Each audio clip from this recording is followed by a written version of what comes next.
बिस्मिल्लाहिर्रहमानिर्रहीम। इय्याका नअबुदु व इय्याका नस्तईन। अस्सलामु अलैकुम वरहमतुल्लाहि वबरकातुहू। नाज़रीन, उम्मीद करता हूँ आप सब खैरियत से होंगे और आप लोगों की ज़िंदगी अच्छी गुजरी होगी। सबसे बड़ी ब्रेकिंग न्यूज़ लेकर आपकी खिदमत में हाज़िर हूँ। शहबाज शरीफ की हुकूमत किस तारीख को ख़त्म होने जा रही है, तल का हेस इंकशाफ सामने आ चुका है। ये इंकशाफ क्या है, सीनियर साफ़ी हारून रशीद की खबर क्या है। आज सूरन न्यूज़ के ऊपर मॉर्निंग शो पे पाकिस्तान की एक अहम शख्सियत ने इंटरव्यू दिया।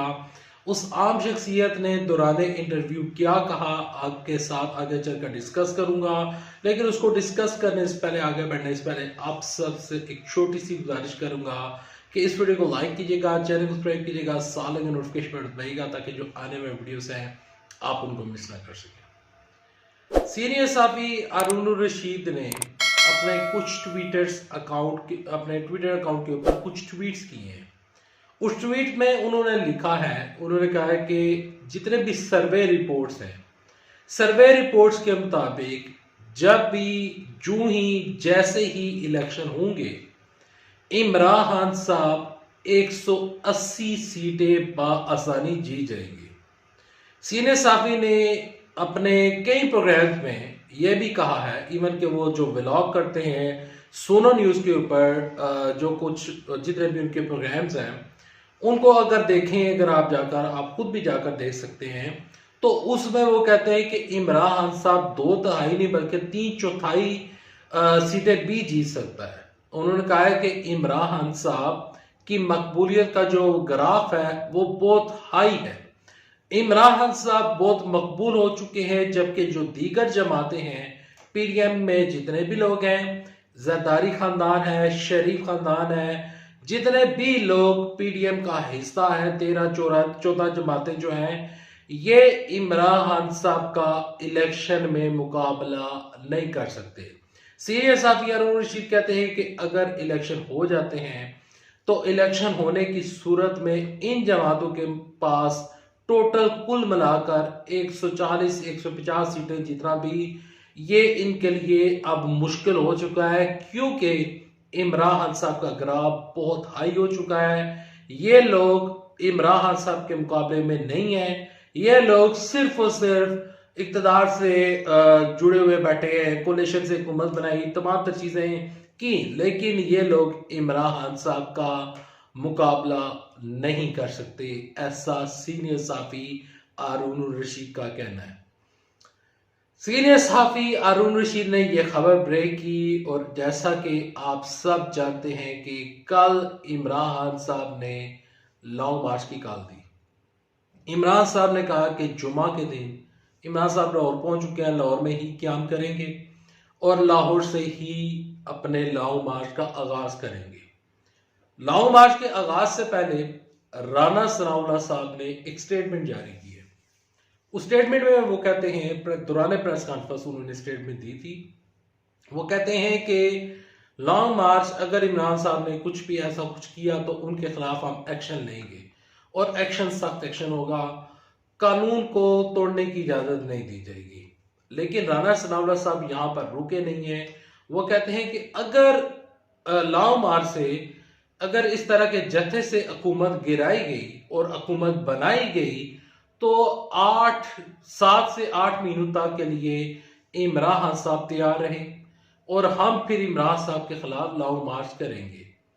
यहाँ पर यानी कि ये चीज वाज़ेह हो रही है कि राना सनाउल्लाह साहब वो थोड़े से घबराए हुए हैं और उनको शायद लग रहा है कि इमरान खान साहब हुकूमत गिराने जा रहे हैं। अब उनको क्यों लग रहा है, जो मेरा अपना पर्सनली तबसरा और तजिया है राना सनाउल्लाह की इस स्टेटमेंट के ऊपर, और वो तबसरा ये है कि राना सनाउल्लाह साहब ने ये जो स्टेटमेंट जारी की है, इसके ऊपर मेरा तबसरा ये है कि देखिए एमक्यूएम वाले जो हैं वो नाराज हैं।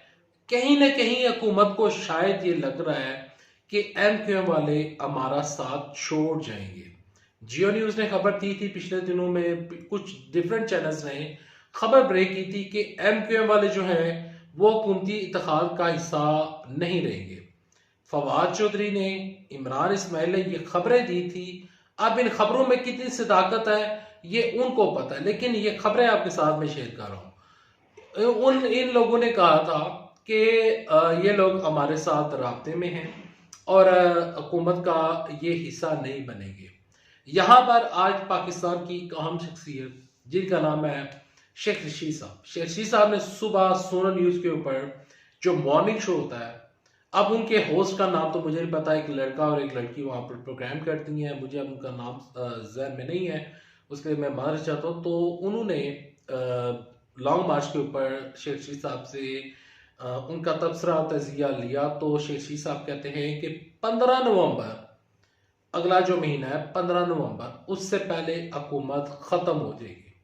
यानी कि शेख रशीद साहब कह रहे हैं कि 10, 11, 12, 13, 14 ये डेट्स हैं, इस डेट के दरमियान हुकूमत ख़त्म होने जा रही है।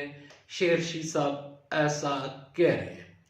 शेख रशीद साहब ने ये बड़ा दावा किया है कि 15 नवंबर से पहले हुकूमत ख़त्म हो जाएगी। अब ये शेख रशीद साहब का दावा है, लेकिन यहाँ पर मैं आपके साथ एक और भी चीज़ डिस्कस करना चाहूँगा, और वो मैं ये चीज़ डिस्कस करना चाहूँगा कि फवाद चौधरी ने ये कहा था कि हुकूमत लॉन्ग मार्च से पहले ही ख़त्म हो जाएगी। इमरान साहब ने कहा था कि अपने जलसों में जुलूसों में खड़े होकर कहा था कि लॉन्ग मार्च की ज़रूरत पेश ही नहीं आएगी तो हुकूमत गिर जाएगी। लेकिन अब हम देख रहे हैं कि इमरान साहब लॉन्ग मार्च की जानब जा रहे हैं। लॉन्ग मार्च लाहौर से शुरू होने जा रहा है और इमरान साहब लॉन्ग मार्च की जानब बाकायदा तौर पर उन्होंने अब एक स्टेप उठा लिया है। इस्लामाबाद वाले कहते हैं कि इस्लामाबाद में उनको दाखिले की इजाज़त नहीं दी जाएगी। तलाश चौधरी का अगर आएंगे तो कानून के दायरे में रहेंगे तो कोई मसला नहीं है, आकर यहाँ पर जलसा कर लें, लेकिन हम इनको रेड जोन में दाखिले की इजाज़त नहीं देंगे। देखिए, मेरे नज़र में ये जितने भी अभी इंकशाफात आ रही हैं ये सिर्फ और सिर्फ इंकशाफात हैं, ये कोई ख़त्मी बातें नहीं हैं। सियासत में इस तरह के इंकशाफात होते रहते हैं। इमरान साहब ने जब 126 दिन का जो धरना दिया था तो उसमें भी वो हर रोज इंकशाफ करते थे कि आज ये होने जा रहा है, आज ये हुकूमत गिरने जा रही है, लेकिन वो होता हुआ वहां पर नजर नहीं आया। 124 दिन का धरना बहुत बड़ा धरना था, बहुत बड़ा धरना था। पाकिस्तान की तारीख में ये रिकॉर्ड टूटना अब मुश्किल है। अब मुझे यहाँ पर एक चीज वाज़ेह नजर आ रही है कि 126 दिन का धरना अब नहीं होने जा रहा। अब ऐसा काम मुमकिन नहीं है। पहले इमरान साहब की तारीख डिफरेंट थी, अब तारीख डिफरेंट है।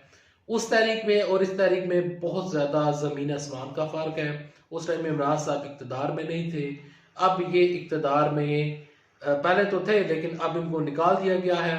अब इधर हुकूमत वो कह रही है कि आप जितने मर्जी लाओ मार्च करें, हम हुकूमत को ख़त्म नहीं करेंगे। तो फिर सवाल ये उठता है कि इमरान खान साहब के पास क्या ऐसी जादू की छड़ी है। MQM वालों को अगर हम एक साइड के ऊपर रखते हैं तो फिर इमरान साहब ऐसा क्या करेंगे कि इलेक्शन कमीशन ऑफ पाकिस्तान भी इलेक्शन का ऐलान कर देगा, और क्या ऐसा करेंगे कि शहबाज शरीफ असमिया तहलील कर देंगे और हुकूमत को ख़त्म कर देंगे। ये एक बहुत बड़ा सवालिया निशान है। इस सवालिया ये सवाल है, इसका जवाब तहरीक इंसाफ की कई बड़ी बड़ी क़यादत है।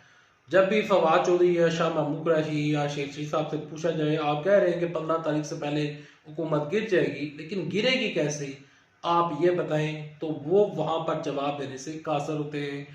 तो मेरे ख्याल में इस टाइम PTI वाले जो हैं, PTI की जितनी भी सीनियर क़यादत है, वो हुकूमत के ऊपर इस तरह के बयान जारी करके प्रेशर डाल रहे हैं। अब देखते हैं कि हुकूमत प्रेशर बर्दाश्त करती है, कर पाएगी या नहीं। जो ही लॉन्ग मार्च की अपडेट्स आती रहेंगी, दीगर जो खबरें आती रहेंगी इंशाल्लाह आपके साथ वो भी डिस्कस करता रहूँगा। अभी तक नेक्स्ट वीडियो तक लेते इजाज़त। अल्लाह आप सबका मुनसर हो। अल्लाह हाफिज़। पाकिस्तान जिंदाबाद। अफवाज पाकिस्तान जिंदाबाद।